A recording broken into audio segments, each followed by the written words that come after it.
उन लोगों के लिए दुआ जरूर कीजिए जिससे हमारे पास एक फोन आया था कि औलादें जिनकी नहीं है, 8-8 साल हो गए, 10 साल हो गए, 15-15 साल हो गए, तो उन तमाम बे औलाद लोगों के लिए आज हम दुआ करें कि अल्लाहुम्मा रब्बना आतिना फिद दुनिया हसनतन व फिल आखिरति हसनतन व क़िना अज़ाबन नार। ए मौला, तू जानता है किसी के घर में चमन है, किसी के घर में कुछ नहीं है।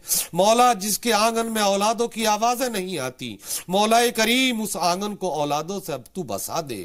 मौला, उस घर को औलादों से तू आबाद फरमा दे। मौला, उन माँ बापों की गोदों को भर दे। मौला करीम उन बहनों की गोदों को भर दे। उन भाइयों के सीने को सीने से लगाने के लिए उनका जिगड़ का टुकड़ा तू अता फरमा दे।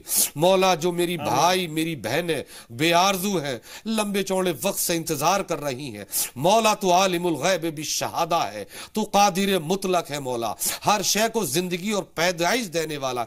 मौला, तू उनके रहमों में उनकी औलादों को पैदा फरमा दे। मौला, उनके घर में चिरागा पैदा कर दे, उनके घर में खुशियां दे दे, उनके आंगन में खुशियां दे दे, उनकी गोदों में बहारें पैदा फरमा दे, खुशियां पैदा फरमा, मसर्रतें पैदा फरमा, शादमानियां पैदा फरमा।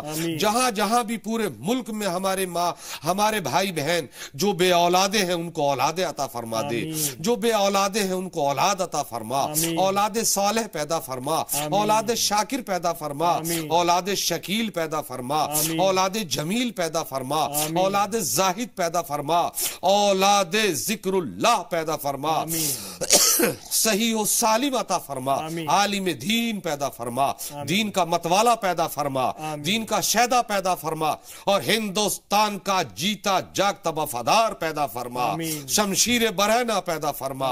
मौला, वो जिए तो अपने लिए भी जिए, अपनी कौम के लिए भी जिए, अपने वतन के लिए भी जिए, अपने शहर और गांव के लिए भी जिए। वक्त आए तो अपने वतन हिंदुस्तान के लिए जान भी दे दे, चेहरे पे तबस्सुम मौजूद हो, पेशानी पर खंदा पेशानी हो, हंसी हो, मसरत हो, शहादत वतन के लिए। आमीन आमीन। व आखिरु दावाना अल्हम्दुलिल्लाहि रब्बिल आलमीन। ला इलाहा इल्लल्लाह मुहम्मदुर रसूलुल्लाह। बहुत बहुत शुक्रिया मौलाना साहब इस प्रोग्राम में शामिल होने के लिए। इंशाअल्लाह ताला नाज़रीन, कल आपसे फिर मुलाकात होगी इसी प्रोग्राम में 11 बजे रात को। तब तक के लिए इजाजत दीजिए, अपना ख्याल रखिएगा।